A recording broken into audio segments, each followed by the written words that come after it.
My name is Evelyn Moore. I'm 35 years old, and I wasn't supposed to be here, at least not in the way they imagined. I wasn't on the guest list, not for the gala my father built in his own honor. The staff looked confused when I gave my name. I'm sorry. You're not expected. I turned to my brother. Derek didn't flinch. My mother? She just adjusted her pearls and said, "You left the family business, Evelyn. This isn't your place anymore." I smiled, quietly, not bitterly. Then I'll make my own place. And I walked away. But that moment, it wasn't the beginning, just the crack in a dam years in the making. Before I take you through the rest, let me know where you're watching from. Hit like, leave a comment, and if you've ever been underestimated by the people closest to you, this story might feel uncomfortably familiar. I didn't always feel like an outsider. There was a time, brief and blurry now, when I thought I belonged. Our house sat on a quiet street just north of the harbor, with hedges trimmed like my father's expectations, sharp, uniform, and never out of line. He was an accountant with a mind for numbers and a heart calibrated more for margins than emotions. My mother floated between part-time charity work and planning events that looked like love from the outside, but never quite made it to the center of our dinner table. Then there was Derek. Older by 4 years, louder by nature, and favored by default. He knew how to fill a room, and more importantly, how to fill our parents' silence with the version of him they liked best. He played the part so well, I sometimes wondered if he believed it too. Me? I was the quiet one, observant, the girl who asked questions during board game night and took her books to family outings. I wasn't rebellious, just inconvenient. I used to think success would make up for that. In my 20s, while Derek was fumbling his way through job titles he didn't earn, I was grinding. Late nights in grad school, 2 jobs, and a third I made up just to stay sane. I fell in love with numbers, not the static kind like my father taught, but the moving, breathing analytics that predicted behavior, mapped possibilities. While they joked I played with graphs, I was helping hotel chains understand what guests wanted before they said it out loud. Still, every visit home was a stage play. I'd sit at the long dining table, sipping my wine too fast, trying not to flinch when Derek recounted his latest strategic breakthrough at Blackridge Holdings. He always used the same phrases: aggressive expansion, legacy preservation, market dominance, like a kid who learned big words and couldn't wait to show them off. No one ever asked about my work. If I brought it up, the conversation found an off-ramp. My mother would adjust the napkins or compliment Derek's tie. My father would nod politely and change the subject to quarterly dividends. I didn't need applause, I just wanted to be seen. 3 years ago, I pitched an idea at the family's board meeting, a full digital overhaul of the Blackridge properties. Smart booking systems, AI-driven guest services, immersive virtual tours. Cost-effective, scalable, ahead of its time. They laughed.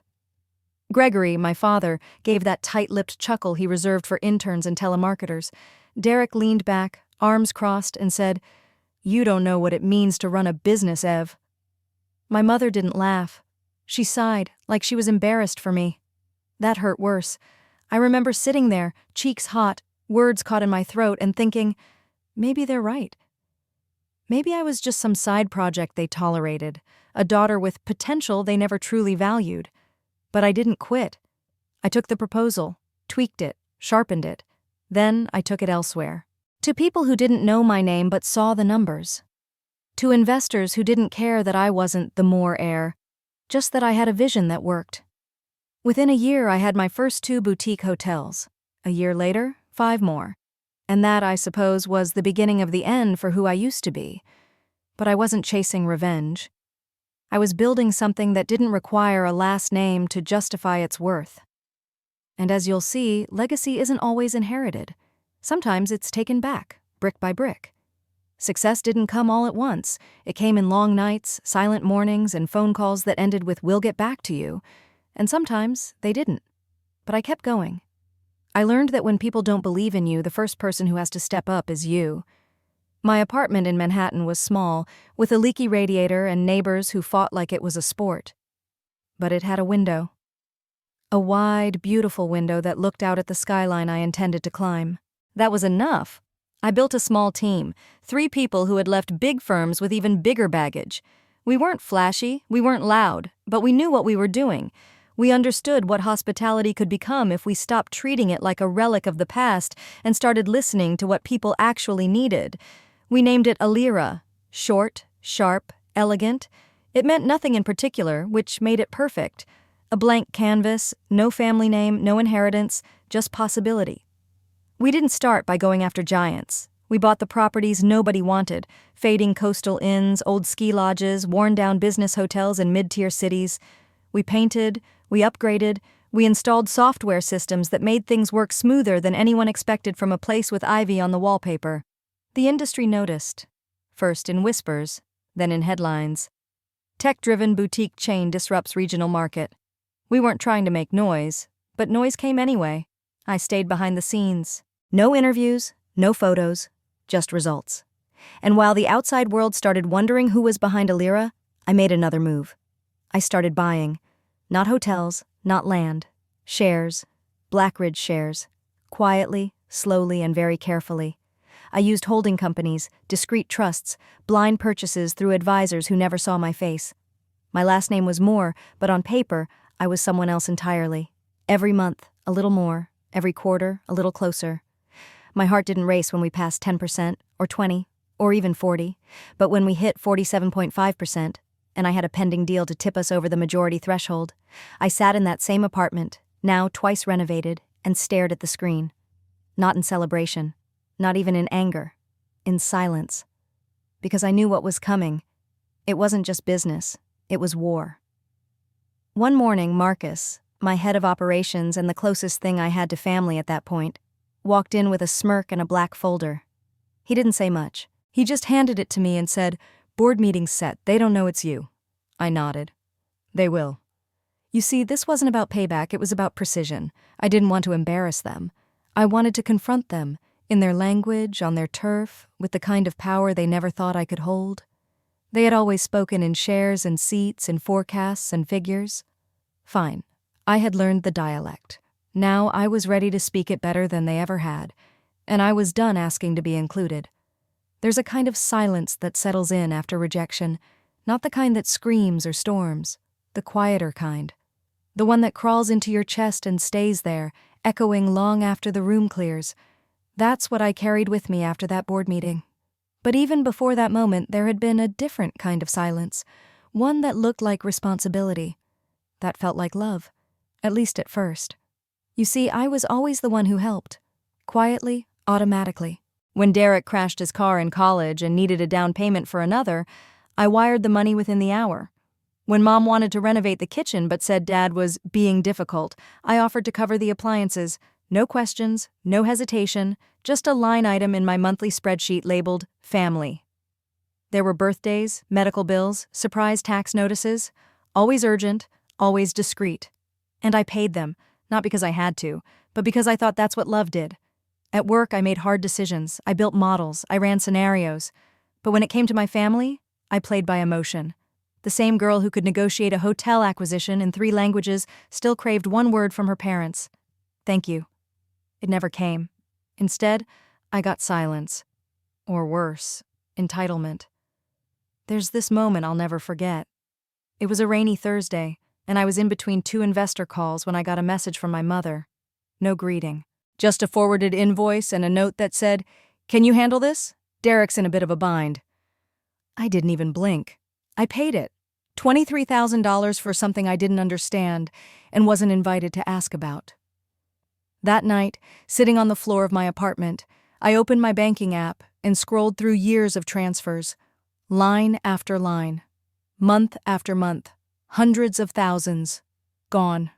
No birthday cards, no thank you dinners, just gone. I think that was the moment it clicked, not in an explosive way, not with rage, more like the final, quiet drop of water in an already full glass. I'd been trying to buy my way into belonging, into love, and it wasn't working. There's a loneliness that comes with that realization, a kind of grief. You mourn a version of your life that never really existed.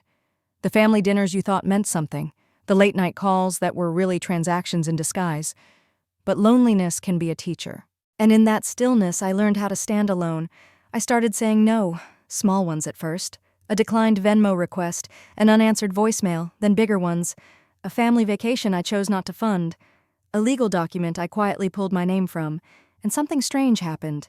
They noticed, not with concern, not with curiosity, with anger. Suddenly, I was cold, distant, ungrateful. That word always got me, as if gratitude meant obedience, as if love was something I owed, no matter how little I received in return. I wasn't trying to punish them. I wasn't even angry anymore. I was just done. Done being the easy one, the fixer, the forgotten daughter with the open checkbook. They didn't know it yet, but I was rewriting the rules, and for the first time in a long time, I wasn't asking anyone for permission. The funny thing about building something in silence is that people mistake it for nothing at all.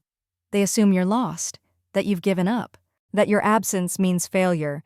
But silence can be strategic, and I learned early that you don't need to announce your moves when your results speak loud enough. After walking away from the family, I poured everything into ALIRA. Not just money, not just time, but faith. Faith that vision and grit could outlast legacy and arrogance. Our first office wasn't glamorous. It was a converted bakery above a hardware store in a forgettable neighborhood, the kind of place with flickering lights and creaky floors. But it had good bones, like the buildings we were buying. That's how we started. Not with high-rises or brand names. We looked for the forgotten, the mismanaged, the dismissed. Coastal inns no one visited anymore. Highway motels with carpet from 1986. Places people once loved but hadn't thought about in years. We didn't bulldoze them. We listened to their stories. We restored them. And in doing so, we restored something in ourselves. I remember one night, around 2 a.m., we were installing check-in kiosks at a small hotel in New Hampshire. My team was exhausted. It was snowing sideways. And there I was, on the floor with a laptop and a screwdriver, trying to troubleshoot a code glitch.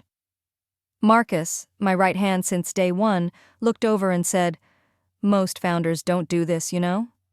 I smiled. Most founders didn't get laughed out of their own family. That was enough. We kept going. ALIRA grew faster than anyone expected. Not because we threw money at problems, but because we respected the people inside the walls. Staff who had been ignored for years suddenly had training, benefits, and a voice. Guests noticed the difference. So did investors. Still, I kept my name out of it. Press releases were anonymous. Interviews declined. I wasn't hiding. I was just focused. Let the others chase headlines. I was chasing something else. Proof. Not just that I could do it, but that I could do it without them. Without the name. Without the nod. And as the revenue climbed, so did my reach. My legal team began the slow process of acquiring Blackridge shares. It was surgical. Quiet. No red flags. I had learned too much about how my family operated to ever approach directly. So we wrapped everything in layers. Holding companies, silent partners, offshore custodians. Derek and Gregory were too distracted running their empire into the ground to notice the ownership shifting beneath their feet. Every quarter I got a little closer. And with every acquisition, my hand tightened on the reins of a company that once told me I didn't belong. It wasn't about revenge. It was about reclaiming space that was mine all along. They called me idealistic when I first pitched my ideas, said the industry would never change. But the industry wasn't the problem. They were. So I built my version. And while they held on to history like a life raft, I was already sailing toward the future. Not loudly, not bitterly, just forward. By the time ALIRA had its 10th property, people started asking questions, not out loud, not in the press, but behind doors, at conferences, in private strategy meetings. Who was behind the quiet little chain-stealing market share from legacy giants? How were they operating so lean, moving so fast, getting 5-star reviews in buildings that used to be footnotes? But I wasn't interested in the noise. My focus was sharper than ever. While ALIRA gained momentum, I kept my eye on a different target, Blackridge. Every board meeting they held without me, I watched the minutes. Every investor update they issued, I read between the lines. They were slipping. Occupancy rates down, overhead bloated, loyalty programs outdated, the same slide deck dressed in different colors. And still, they clapped for each other like it meant something. Derek loved numbers when they suited him. He could spin a 6% drop like a market correction and walk out of the room convinced he'd saved the company. But markets don't wait for pride to catch up. And while they polished their dying brand, I bought in. Little by little. We found institutional shareholders ready to divest, hedge funds with no emotional attachment, mid-level executives looking to cash out. Every acquisition was legal, clean, and almost invisible. It wasn't theft, it was timing. Gregory had always told us growing up, ownership is everything, so I took that lesson literally. By the time we passed 40%, I built a team of advisors whose only job was to ensure no trail led back to me. Layers upon layers. It wasn't just corporate strategy, it was self-preservation, because if my name showed up too early, they would have stopped everything. Not legally, emotionally. They would have rallied, spun narratives, pulled favors from old money friends to shut the doors before I could cross the threshold. But I knew something they didn't. Legacy only matters when it's backed by relevance, and Blackridge was running out of both. ALIRA, meanwhile, was becoming something else entirely. Not just a hotel brand, an ecosystem. We created seamless integration between guest data, experience design, and operational feedback. Real-time adjustments. Dynamic pricing based on actual demand, not hopeful projections. We weren't just giving people a place to sleep. We were giving them a reason to stay and to come back. And investors started to notice. They didn't care that I wasn't the daughter they toasted at fundraisers. They cared that I delivered returns. Somewhere around the 47.5% mark, I sat in my office, one of our flagship properties in Charleston, and stared out at the water. My laptop was open. On the screen was the final term sheet. One more block of shares, just 3.5%, enough to cross the threshold. I didn't smile. I didn't cry. I just clicked send. Marcus knocked once and came in without waiting. He had 2 coffees and a look on his face that told me he already knew. "It's time," he said. I nodded. "They think it's another quarterly review." He laughed softly. "They have no idea what's coming." I stood, took my jacket from the back of the chair, and said the words I'd waited years to say. "Let's go remind them who they left out." The car ride to the Blackridge headquarters was quiet. Not the tense kind of quiet, the certain kind. I'd been in this building 1,000 times before, as a child sneaking soda from the catering table, as an intern with no desk of her own, as a ghost in meetings I was invited to but never heard in. But this time was different. This time I didn't need permission to walk through the front door. The receptionist didn't recognize me at first. That made me smile. A decade ago, she knew my coffee order. Now she looked up, politely confused. "We have a board meeting scheduled," I said calmly. She checked the list, hesitated, then nodded. "Yes, Miss Warren, you're expected upstairs." Warren, one of many names I'd been using through my shell companies. A small, sharp trick. One last layer between who I'd been and who I was now. The elevator ride up felt longer than it really was. Each floor a reminder of what they thought I couldn't do, couldn't understand, couldn't manage, couldn't own. Marcus stood beside me, silent as always. He never filled the air with small talk when it mattered. He understood gravity. When the doors opened, we stepped into the executive suite like we belonged there, because we did. Gregory was already holding court at the end of the table. Derek, of course, had taken the seat directly to his right. They were surrounded by familiar faces, legal counsel, internal ops, longtime board members who still wore their country club memberships like armor. Their voices dipped when they saw me. Not alarmed, just mildly curious. Like I was an unexpected guest, not a shareholder with nearly controlling interest. I took a seat near the end of the table. Marcus stood behind me. Derek leaned forward, eyebrows raised. "Didn't expect to see you today, Evelyn. You consulting for someone now?" I looked at him for a long second. Measured. Still. Something like that. He smirked and turned away, already bored. Gregory cleared his throat and began his usual litany of talking points. Growth targets, overseas expansion, rising labor costs. It was the same slide deck I'd reviewed the night before, emailed to the board under the assumption no one would actually read it. They never expected resistance, certainly not from me. But they didn't know that every line of data was now a map I had already memorized. They didn't know that the chart on page 15 showing declining profit margins had been quietly manipulated by an internal whistleblower on my payroll. They didn't know that today's routine review was legally structured to allow for shareholder intervention. I waited. Let them have their monologue. Let them hear their own voices bounce around the glass. Then Marcus passed me the folder. It was simple. Black, unmarked. I slid it across the table. "I'd like to request a motion." Derek raised an eyebrow again, less amused now. "A motion?" I opened the folder. Inside were the full transaction records, the shareholder distribution breakdown, the documents verifying my control. "I now hold 51% of this company," I said. The room went dead. No movement, no breath, just stillness. Gregory stared at me like he was seeing a stranger. Maybe he was. But the truth was, he'd never really looked in the first place. And now it was too late. Blackridge had turned 60. And of course, they threw a party. Not just any party, a gala. Held at the landmark hotel in Savannah that once served as the crown jewel of my family's empire. Gold-lettered invitations, champagne towers, step-and-repeat banners with the original Moore family crest embossed in silver foil. It was supposed to be a celebration of heritage. In truth, it was a funeral for relevance. They didn't see it that way, of course. To them, it was tradition, elegance, a chance to sip cocktails under chandeliers and pretend the company wasn't slowly bleeding out. I wasn't invited, officially, but I came anyway, not as a guest, as a shareholder.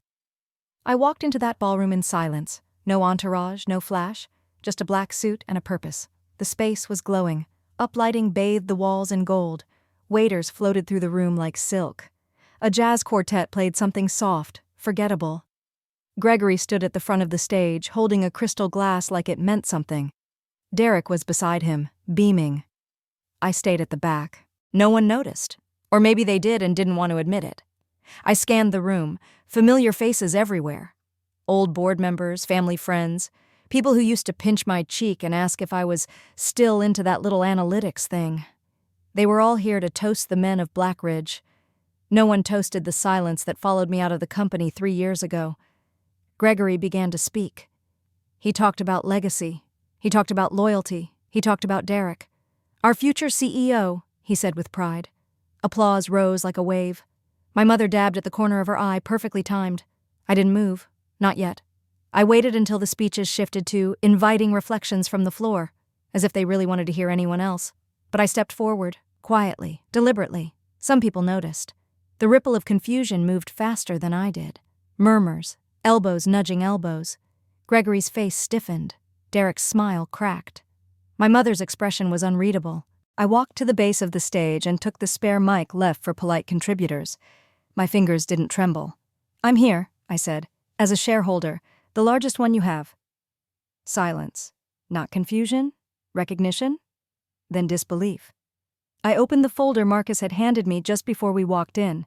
Transaction records, ownership breakdowns, voting rights clauses, and finally, a single-page declaration, transfer of control, effective immediately. The LED screen behind me flickered, and the new graphic appeared. ALIRA International, powered by Blackridge Heritage, the same font, same elegance, but the name was different. So was the future. "This isn't a stunt," I said. "This is structure. This is stewardship. And this," I paused, "is the consequence of being underestimated for too long." Derek tried to step forward, but Marcus moved subtly, just enough to make him stop. Gregory's face turned a color I hadn't seen before. Not red, not pale. Something colder. Something that recognized what had happened long before he could articulate it. "You manipulated us," he said through clenched teeth. "No," I said calmly. "I studied you, and then I acted accordingly." It wasn't anger that brought me there. It was clarity. You can love a place, a name, even a family, but you can't let them define your worth. That night I didn't take revenge. I took responsibility, and I took back what they never thought I could earn. There's a moment in every room where the oxygen shifts, where admiration turns to uncertainty, where the crowd realizes they've been clapping for the wrong people. That moment came fast. I hadn't raised my voice. I hadn't pointed fingers. All I did was show them the truth. The documents on the screen told the rest of the story. 47 acquisitions, 11 trust accounts, 3 final transfers sealed just 48 hours earlier, 51%, majority control. There were audible gasps. A few cell phones rose, snapping photos, recording shaky videos. I didn't mind. Let them witness it, let them rewind it later, trying to figure out when the tide began to turn. Gregory tried to laugh. He didn't do it well. "This is a stunt," he said, waving toward the screen. I shook my head. "This is ownership." Derek stepped forward next. He didn't speak right away. He was scanning the room, calculating. He'd always been good at reading a room when it liked him, but now the room felt uncertain, split. "I don't know what game you're playing," he said finally, "but no one here believes you can run a company like this." He meant it as an insult. I took it as confirmation. "Good," I said. "That's exactly what you thought 3 years ago, and yet here we are." I tapped the final slide. It showed side-by-side charts. Blackridge Holdings, downward trajectory, ALIRA International rising, occupancy, revenue per room, staff retention, guest satisfaction, tech innovation, growth forecast, no fluff, just numbers. They didn't like that part. Numbers don't blink. "This isn't personal," I said, though we all knew it was. "This is structural failure. Years of mismanagement, overspending, a refusal to innovate. This wasn't sabotage. You did this yourselves." Derek started to speak again, but no one gave him the room. The attention had shifted. It was subtle but unmistakable. Board members looked at each other. Investors leaned forward. Reporters near the back raised their hands. Questions were coming. And they wouldn't be directed at me. They'd be directed at the men who let the ground erode beneath them while pretending everything was fine. Gregory leaned on the podium now. The glass in his hand trembled just slightly. "You think you've won something," he said, his voice lower, more tired than angry. I held his gaze. "No," I said. "I've built something, and now I'm reclaiming the piece of this company that should have evolved years ago." He said nothing after that. For the first time in my life, my father had no words. My mother hadn't moved from her table. She was still seated, her hands clasped tightly in her lap, eyes watching me like I was someone she didn't recognize. And maybe she didn't. Maybe this version of me, standing, calm, in control, was too far from the daughter who once cried behind the pantry door after being told to let Derek shine. But I wasn't hiding anymore. I wasn't waiting for permission. The screen behind me faded to black. I closed the folder and stepped away from the microphone. There was no applause. There didn't need to be. Some revolutions are quiet, some reclaimings happen without fire, just presence and facts.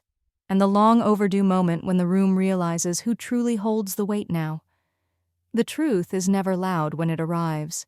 It lands softly, almost politely. And then it shatters everything in the room. That's what happened next. I didn't plan to expose Derek that night. Not publicly, not like that, but the numbers were there. And sometimes the truth doesn't wait for the right setting. One of the board members, a woman named Lorraine, who'd been on the finance committee since I was a teenager, stood up. She cleared her throat, careful but direct. "Miss Moore," she said, "your presentation mentioned structural failure. Would you be willing to elaborate, specifically regarding mismanagement?" Derek stiffened. Gregory shot her a look sharp enough to cut granite, but Lorraine didn't sit down. She was an investor. And investors ask questions when their money's at stake. I looked at her, then at the crowd. They wanted the real answer. Fine. I walked back to the microphone. "There have been multiple red flags over the past 2 years," I said.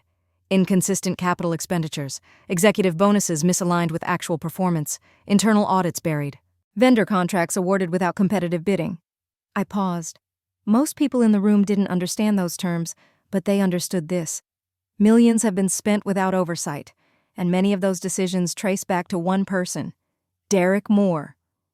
Gasps, this time louder. Derek stepped forward, his face flushed. "That's slander," he barked. "You have no proof." "I have receipts," I replied. "Literally." I clicked the remote in my hand. Behind me, the LED screen came alive again.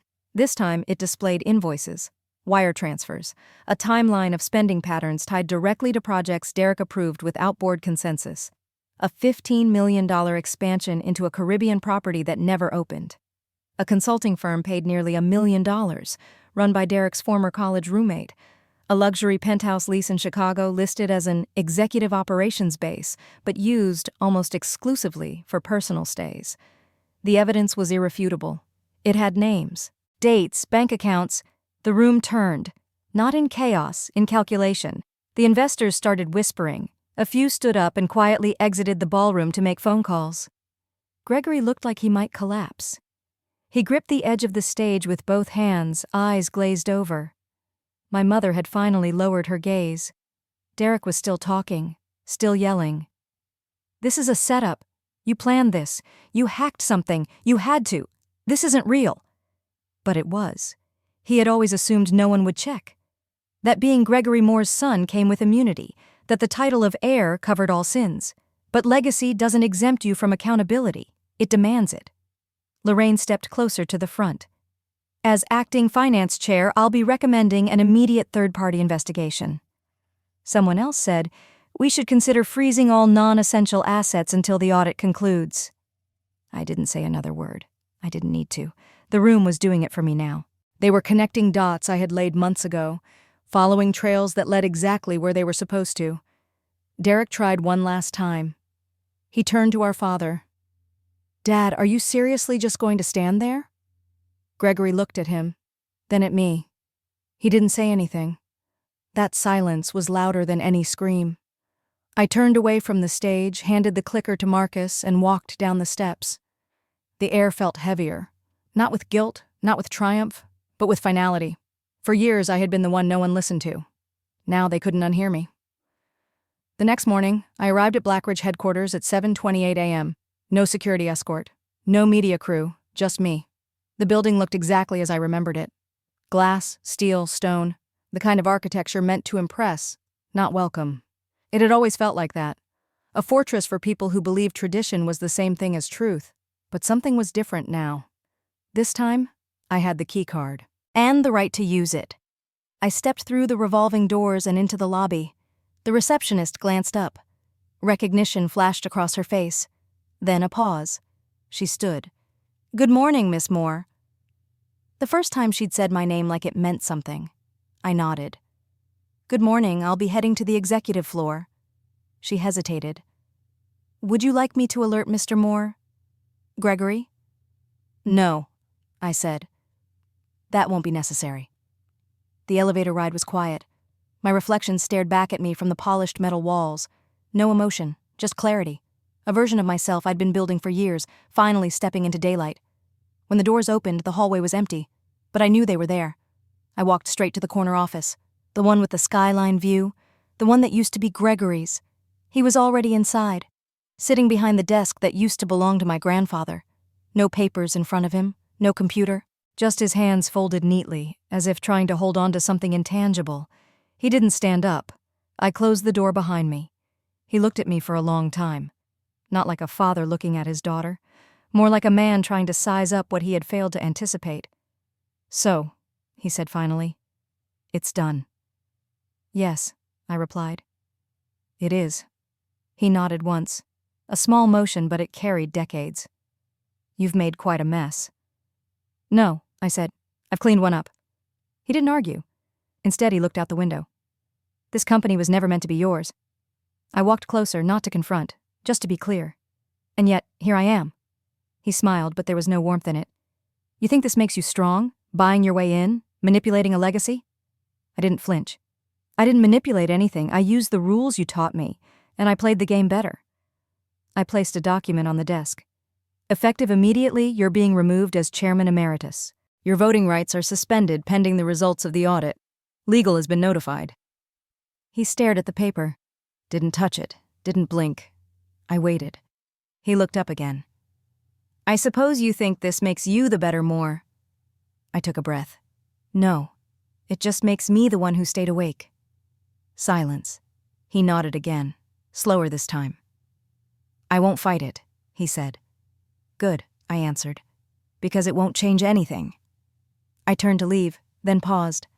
I'm not doing this out of anger, Gregory. I'm doing it because someone has to. I didn't expect him to respond, and he didn't. When I stepped into the hallway, Marcus was waiting. He handed me the final binder, board restructuring proposal. Everyone's in the conference room, he said. Press will be here in an hour. Let them wait, I said. I turned toward the conference room, the same one where I'd once sat silently, dismissed before I'd finished a sentence. Today, I would be the one speaking. Today, they would listen. And this time, I wasn't walking back out empty-handed. The conference room hadn't changed. Same polished table, same too bright lighting, same oversized portraits of my grandfather and great-uncle staring down from the mahogany wall as if their gazes alone could approve or deny what happened in this room. I'd been here before. Once as a child, legs swinging beneath a chair that felt too big for me. Once as a young analyst with a binder full of ideas no one asked to see. And once, 3 years ago, when I presented a future no one believed in. But this time, I wasn't waiting for a turn to speak. This time, I was leading the meeting. The board had already assembled. Some faces looked relieved, some looked nervous, a few still looked skeptical, but no one looked away. I took my seat at the head of the table. The chair didn't feel big anymore. Marcus stood to my left, flipping open the binder marked Restructure Phase 1. To my right was Lorraine, now clearly aligned with the shift. She gave me a slight nod. It was enough. "Let's begin," I said. No hesitation, no preamble, just authority. We started with governance. Outdated voting protocols, shadow appointments, compensation structures that favored appearance over performance. No one objected. Then operations. I outlined the immediate freeze on non-critical expenses, pending audit results, reallocation of resources to stabilize underperforming regions, suspension of executive travel perks. One of the board members cleared his throat but didn't speak. He knew it wouldn't matter. When I reached the final section, executive restructuring, there was a pause. Everyone knew what was coming, but I said it anyway. Effective today, Derek Moore will step down as interim CEO. Not a word in protest. He wasn't in the room. He hadn't shown up. And in a way, that was his answer. That was always his answer. Avoidance cloaked in arrogance. I continued. "In the interim, I will assume the role of acting CEO until the full board votes on the permanent appointment in Q3. Lorraine leaned forward slightly. "I second." Another board member spoke. "All in favor?" Hands went up. Not one stayed down. Just like that, the vote was unanimous. Years of exile undone in one morning. But I didn't feel victorious. I felt steady, focused, ready. When the meeting adjourned, people rose from their seats slowly as if adjusting to a new center of gravity. I stayed seated, watching them file out. No handshakes, no backslaps, just nods. Subtle, respectful, earned. After they left, I remained alone for a few minutes. I looked around the room, letting the silence settle. This was the room where I was told I didn't belong. Where my voice had once been too soft, too young, too different. And now? Now it echoed without resistance. I thought I'd feel vindicated. I thought maybe I'd cry, or laugh, or feel some great release. But what I felt was something simpler, a kind of quiet peace. I had made it through the fire, not untouched, but unburned. Behind me, the door opened gently. It was Marcus. "They're setting up for the press," he said. "You want me to run point?" I stood and looked at him. "No, I'll take this one." He smiled. "Thought you might." As we walked out of the room, I looked back once, not for nostalgia, but for closure. Because walking into that room had once felt like begging. Today, walking out of it meant something else entirely. It meant I didn't need their approval. I never did. There's a strange stillness that comes with getting what you fought for. Not satisfaction, not even relief. Just stillness. The morning after the vote, I arrived at Blackridge headquarters before sunrise. The city was still dark, the air thick with fog that clung to the pavement like hesitation. But inside me, there was no hesitation left. I walked into the office. My office now. The space Gregory had ruled from for decades. The blinds were drawn halfway, casting long shadows across the conference table. On the far wall, the company's crest still hung, bold, gold, weighty. I looked at it for a long moment. I didn't hate it. I just knew it had to change. Marcus came in carrying coffee and a folder thick with overnight updates. Staff reorganizations, PR fallout, investor inquiries. I took the folder but left the coffee untouched. "You okay?" he asked gently. I nodded, but I wasn't sure. I'd wanted this for so long, wanted the power, the seat, the control, but what they don't tell you is that the chair doesn't come with celebration. It comes with silence, and expectation, and the ghosts of every decision that came before you. The first few hours were a blur, HR briefings, legal handoffs, a walkthrough with compliance about the audit's scope. Lorraine stopped by to offer support, but her eyes were already scanning forward. She was ready to move. The board expected a transformation and they didn't want to wait. Neither did I. But transforming a legacy company isn't about flipping switches. It's about shifting foundation. So I started with the walls. The old marketing slogans came down first. Those tired phrases about excellence and tradition that no one believed anymore. In their place, we printed one sentence on every department boardroom wall. We don't inherit relevance, we build it. It wasn't for the guests, It was for the people inside these halls who had stopped believing they could be part of something better. That afternoon, I met with the senior leadership team. Some were cautious, a few were openly resentful. Most were just uncertain, too used to being dismissed or overridden to risk having an opinion. So I started with a story. Not about numbers, not about growth. About the first hotel I ever walked into as CEO of ALIRA. The way the carpet stuck to my shoes, the front desk light flickering, the staff too exhausted to look up, and how, after 1 week of real investment, not just money but listening, they stood taller, smiled wider, believed again. I told them I wasn't here to tear everything down, but I wasn't here to pretend everything was fine either. This company was built to serve the world, I said, but somewhere along the way it started serving itself. There was no applause, just attention. That was enough. When the meeting ended, no one rushed out. A few stayed back, asked questions, offered insights, tentative at first, then slowly, something more honest. Maybe it was working. Maybe power didn't have to look the way Gregory wore it. Maybe it could sound like listening. Later, in the quiet of my new office, I sat down behind the desk for the first time. It was heavier than I remembered. Not the wood, the responsibility. Because now every decision I made would ripple. Every change would carry a name, mine. But I wasn't afraid of that anymore. I hadn't come this far to be careful. I came to rebuild. Change doesn't come in one sweeping gesture. It comes in waves. The first wave hit on Friday morning, when the C-suite arrived and found the executive parking lot reallocated. Reserved spaces were removed. Everyone parked where the team parked. Small thing. But it said everything. That afternoon, we shut down the executive dining room. Instead, we expanded the employee cafeteria. Better food, more space, communal tables. It wasn't about the meals. It was about breaking the walls, literal and cultural, that had been built between leadership and the people who actually ran this place. Not everyone liked it. One executive VP came into my office 2 days later to express concern. He didn't say it out loud, but I could hear it anyway. "You're disrupting the order. You're making us equal." Yes, that was the point. The next wave came on Monday. Department heads were required to submit 3 things: a list of team members they couldn't function without, a list of processes that hadn't changed in 5 years, and a list of people who hadn't been asked for input in at least 12 months. Some resisted, some panicked. But the good ones, the smart ones, got it. I wasn't here to fire for sport.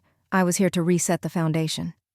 One afternoon, I walked the halls unannounced, not to inspect, to listen. I stopped at accounting. A woman named Grace, who'd worked there for 16 years, told me how they still used manual spreadsheets for property tax reports. I asked her what she'd change if she had full control. She blinked. Then she answered. 5 minutes later, I asked her to draft a proposal. By Friday, she was presenting it to Marcus and our tech lead. By Monday, it was approved. No politics, no filters, just function. The ripple effects started to show. People stayed later, but not out of fear, out of purpose. Emails became shorter, clearer, braver, and the hallway conversations changed. Less gossip, more ideas. For the first time in years, people weren't waiting for approval. They were creating it. Outside the building, headlines shifted. Blackridge leadership overhauled in silent revolution. From outcast to architect, EVELYN Moore reshapes a legacy. The media tried to frame it like a corporate coup, but it wasn't that. It was correction. One afternoon, I passed a junior marketing assistant in the elevator. She held the door for me, looked down nervously, then said, "Thank you." "For what?" I asked. She smiled, almost shy. "For reminding us it's okay to think differently." The doors closed. I didn't say anything back. I just nodded, because that was enough. That was the beginning of something real. Blackridge was no longer a monument to the past. It was becoming something alive, not perfect, not polished, but breathing. And in that breath, I felt it for the first time. This place, this legacy, was no longer theirs to define. It was becoming mine to reimagine. We didn't change the name right away. People think rebranding starts with a logo, a new slogan, some flashy launch event where you promise the world and deliver a watered-down version of yesterday. But I knew better. You don't rebrand a legacy, you rebuild it from the inside. Quietly, brick by brick. It started with the signage. The heavy gold letters spelling Blackridge were removed from the lobby wall. In their place, a clean slate of glass. Nothing there yet, just light. Let people wonder. Then came the rollout. Not press releases, not commercials, internal first. Every employee, from front desk staff to regional VPs, received a single-page letter. No corporate language, just this. You are now part of something new. ALIRA. Built on where we've been, driven by where we're going. No hashtags, no signature quotes, just vision. The integration team worked nonstop. Systems were aligned. Customer experience protocols unified. Data migrated. The IT transition was brutal, but necessary. By week 6, ALIRA International and Blackridge Holdings were no longer two entities. They were one. ALIRA, powered by Blackridge heritage. It wasn't just a merger. It was a statement that the past had value, but only if it served the future. I walked through the lobby of our flagship property the day the new signage went up. The ALIRA emblem, brushed steel over glass, gleamed in the afternoon light. Clean, intentional, unapologetic. Guests paused to look. Some took photos. A man in his 70s wearing a Blackridge baseball cap stood still for a long moment. Then he nodded slowly and walked inside. I never asked his name. Didn't need to. Some moments are about acknowledgement, not explanation. In the weeks that followed, new posters appeared in every property.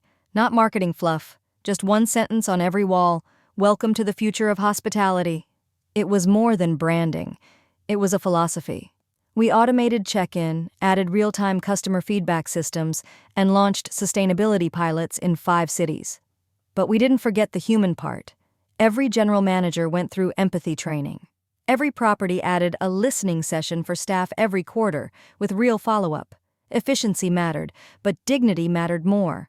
At the grand reopening of our New York flagship, the mayor showed up.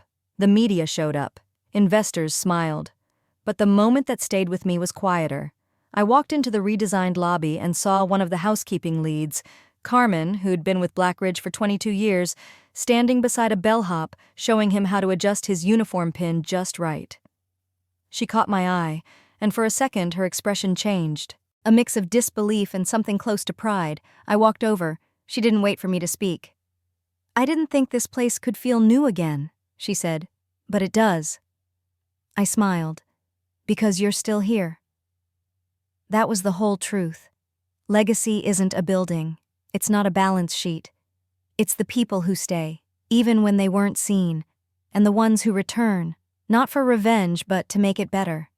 The new tower stood just 12 feet taller than the original Blackridge building. That was intentional. It didn't need to dominate. It just needed to evolve.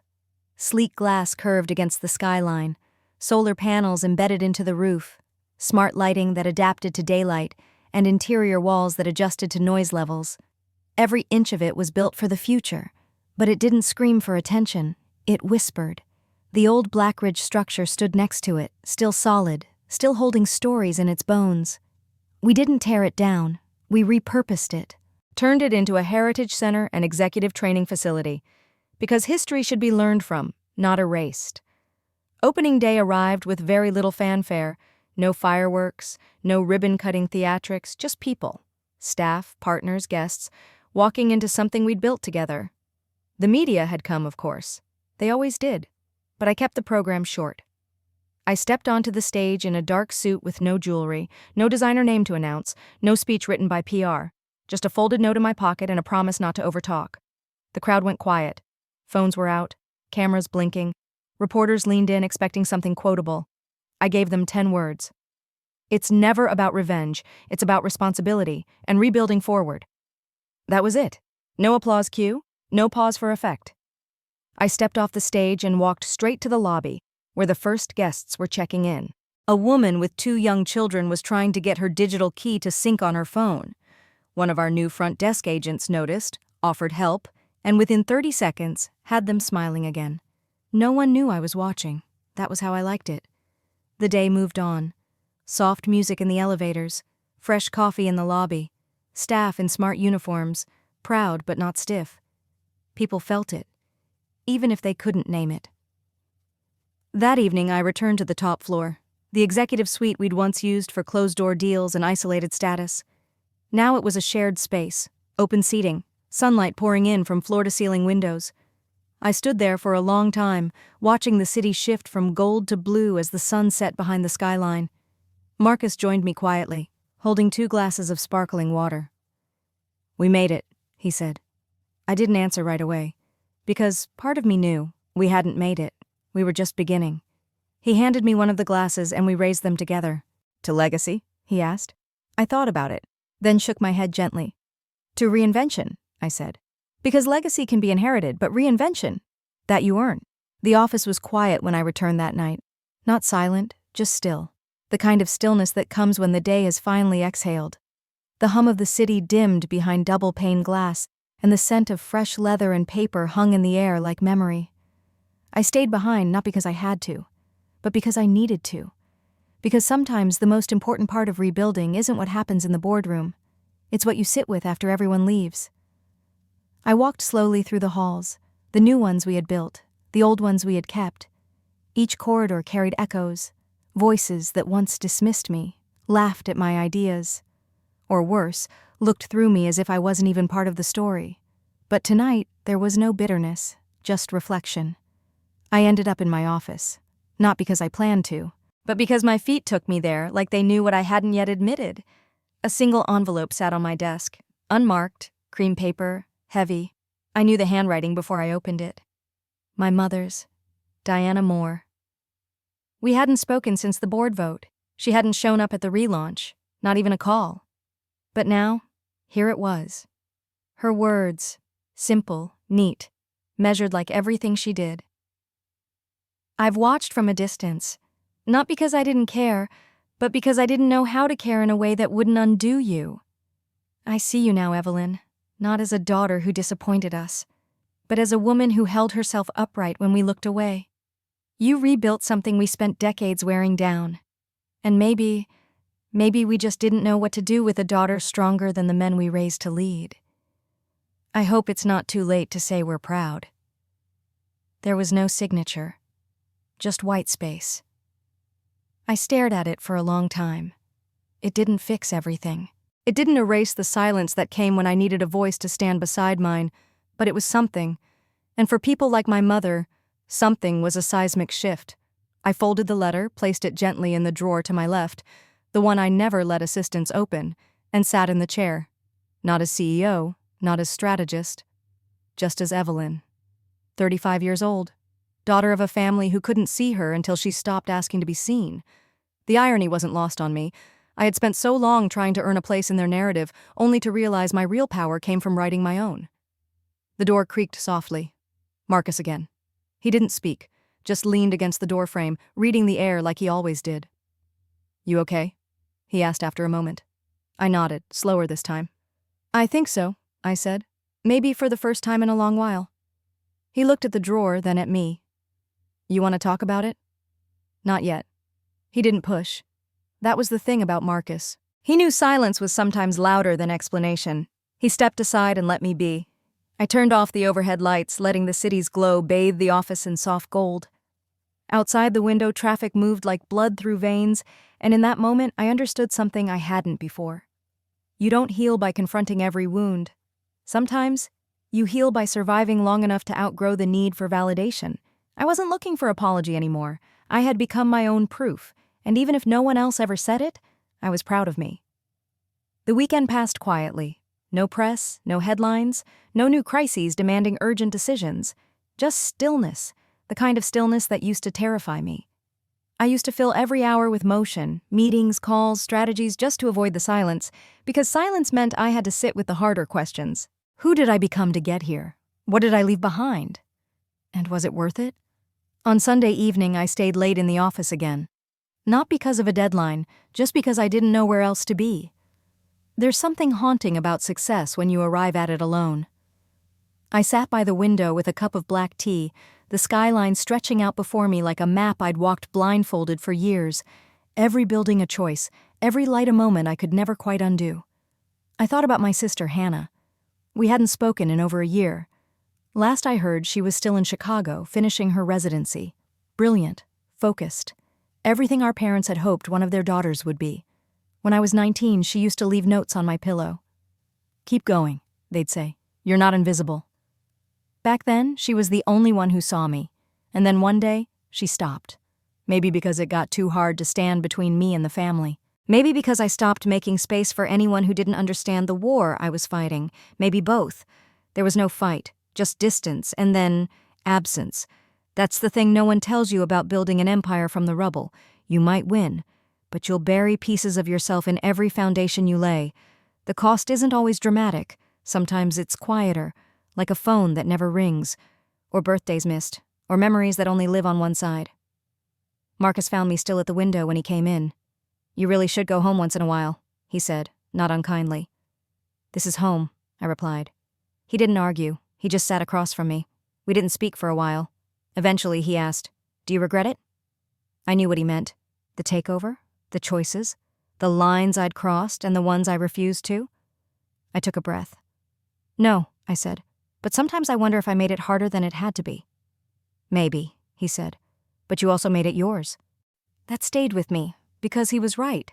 There's a version of this story where I played along, waited my turn, made peace with their limits, but that version of me would still be waiting, still asking for permission to matter. And that's no story worth living. Still, the silence around me wasn't empty. It carried weight, the weight of being first, the weight of having no one to follow, and the terrifying freedom of knowing every next step is mine alone. Marcus handed me the schedule for tomorrow. Industry Council meets at 9. They've asked for closing remarks from the new CEO. I looked at it, folded it in half. Noted. He stood to leave, then hesitated.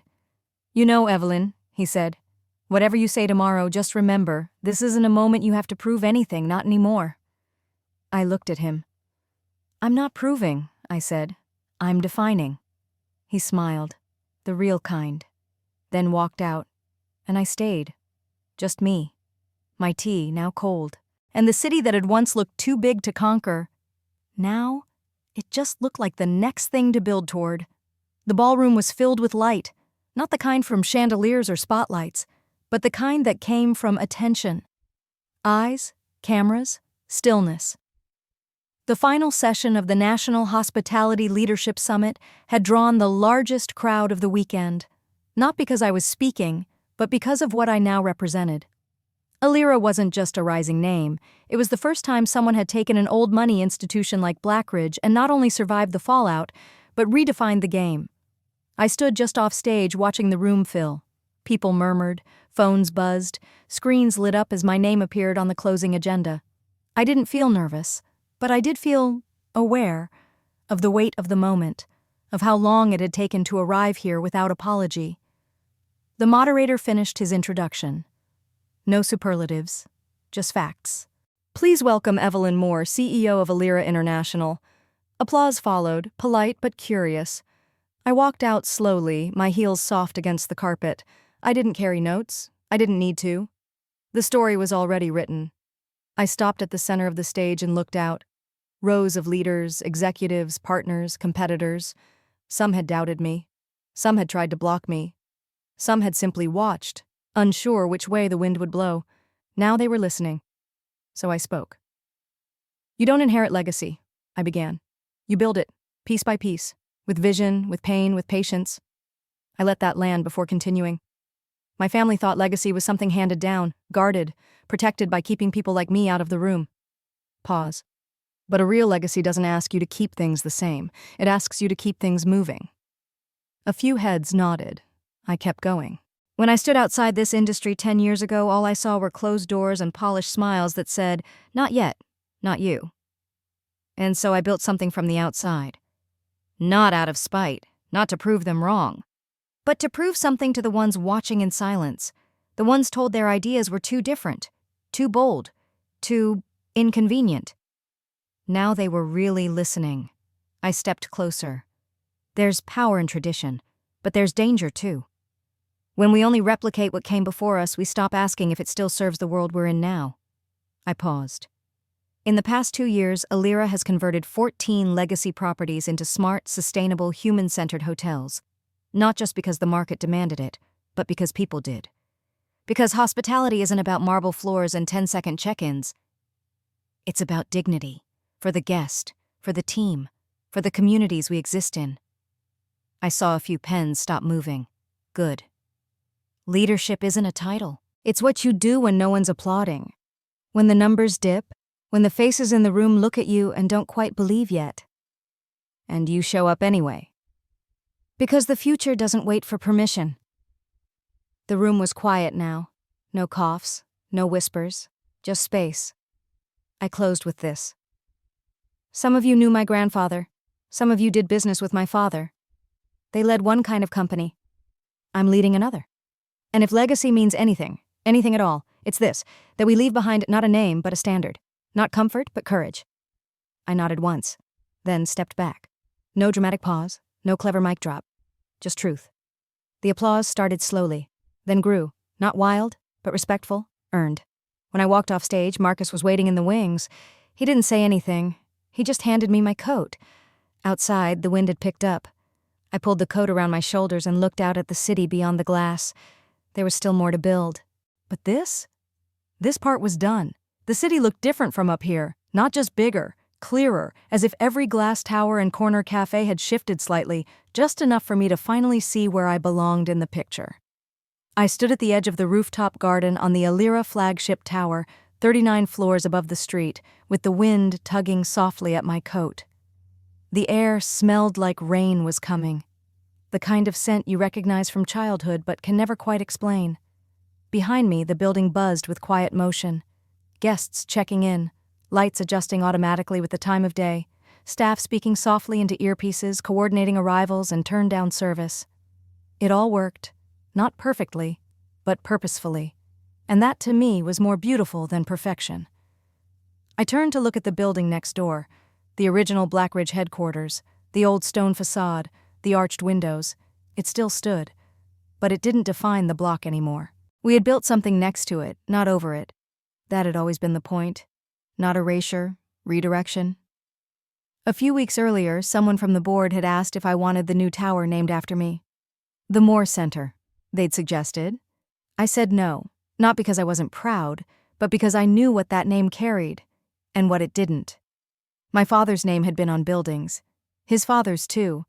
But their names didn't shelter the guests, didn't train the staff, didn't hold the late-night meetings or write the payroll checks when things got tight. Names didn't build legacy. People did. And if I had learned anything over the past 5 years, it was this. Power fades, but impact echoes. So I left the tower nameless. Just ALIRA, a name that meant breath, life, motion. That was enough. A knock sounded behind me.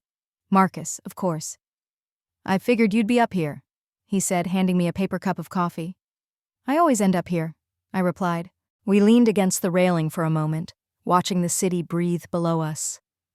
"You know," he said after a while, "some people would be planning a book deal or a victory tour right about now." "I'm not some people," I said, smiling faintly. "No," he said, "you're the one who actually rebuilt it." We sipped our coffee in silence. There was nothing left to prove. Only things left to tend, to grow, to keep alive. Because some legacies are built in noise, but the ones that last, they're built in the quiet work that comes after. There was no official celebration, no closing dinner, no champagne toast. That wasn't my style. What mattered most weren't the headlines or the quarterly reports, but the people who stayed when the lights dimmed and the hard work began. So I invited them, just a handful, the originals, the ones who'd believed in ALIRA before it had a name. We met in the staff lounge at the first hotel I ever bought. It had been renovated since then, sleek chairs, ambient lighting, polished concrete floors, but the bones were still the same. I could still see the water stains that once crept down the corners, the chipped tile we used to step over like it didn't matter. Now it mattered, because it reminded us of how far we'd come. Marcus was there, of course. So was Lorraine, her once red hair now grayer, but her voice just as sharp. Grace from accounting had flown in from Atlanta. Even Carmen made it, wearing the same gold pin she'd worn since her Blackridge days. We ordered takeout, nothing fancy, just the kind of meal people share when the job is done and the war is over. There was no speech. I just stood up and raised my glass. Water, not wine. "I don't have a toast," I said. "Just gratitude." I looked around at the people in that room. "These walls don't tell the real story. You do." They smiled. Tired, content smiles, the kind that come when you've worked hard and know it mattered. Lorraine was the first to speak. "You know what I remember?" she said. That first meeting when you showed up with your own projector and 3 slides. No one took you seriously. I remember, I said. I also remember you didn't leave. Grace laughed. I almost did. Then I saw your spreadsheet and thought, this woman's either brilliant or crazy. Turns out, Marcus said, she was both. Everyone laughed. For a long while we just sat there. No roles, no ranks, just humans who had dared to build something from the margins. I realized then that legacy wasn't just in buildings or business models. It lived in memory, in connection, in the way people say your name when you're not in the room. And I hoped that, years from now, if someone asked these people what ALIRA was about, they wouldn't talk about tech or profit margins. They'd say, she listened. She fought fair. She didn't flinch when it got hard, and she didn't forget who helped her carry the weight. My name is EVELYN Moore. I wasn't born to inherit power. I was raised to believe I didn't belong in the room where it was made, but I stepped in anyway. And when they told me I had no place at the table, I built a new one. Not out of spite, but out of necessity. Because legacy isn't about names carved in stone or portraits on office walls. It's about what you choose to carry forward and what you finally have the courage to set down. Some inherit legacy and protect it like a fragile heirloom. I reclaimed it, reforged it, and made space for others to do the same. So if you're watching this, wondering if your voice matters, if your ideas are too different, too early, too loud, I want you to hear me clearly. You don't need permission to build, you just need the will to begin. The road will be quiet, it will be long, you will lose people. But what you gain? Clarity, strength, and a truth no one can ever take from you. Because real legacy isn't given. It's made, piece by piece. And now, maybe it's your turn. If this story found you at the right moment, share it with someone still waiting outside the room. Leave a comment. Tell me what you're building. And remember, the future doesn't belong to those who wait for the door to open. It belongs to those who aren't afraid to build the house from scratch.